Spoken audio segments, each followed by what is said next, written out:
আচ্ছা, আপনাদেরও কি মাঝরাতে ঝাল খাওয়ার ক্রেভিং হয়? কেননা আমাদের বাসায় প্রায় মাঝরাত হলে ঝাল ঝাল ভর্তা বানানো হয়, যেটা বাসার সবাই অনেক এনজয় করে খায়, কিন্তু আমি খেতে পারি না। তো গত শুক্রবার রাতে আমার বড় আপুর হাজবেন্ড, যাকে কিনা আমি দাদা বলে ডাকি, তো সে বলতেছে তার অনেক ঝাল খাওয়ার ক্রেভিং হচ্ছে।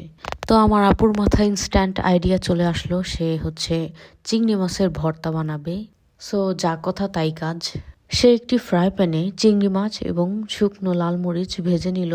অন্যদিকে সে পেঁয়াজ, মরিচ এবং ধনেপাতা কুচি কুচি করে কেটে নিচ্ছিল। অন্যদিকে চিংড়ি মাছগুলো ভাজা হয়ে গেছে। তারপর চিংড়ি মাছগুলোকে ছোট ছোট টুকরো করে কেটে নেওয়া হলো। সেগুলোকে একটি বাটিতে তুলে নিল।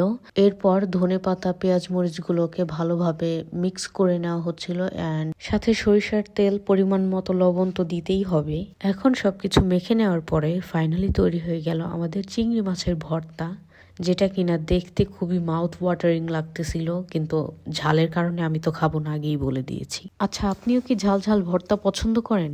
আর যদি রাত 2টা বাজে ঝাল খাওয়ার ইচ্ছা জেগে থাকে, তাহলে এই চিংড়ি মাছের ভর্তা রেসিপিটি ট্রাই করতে পারেন।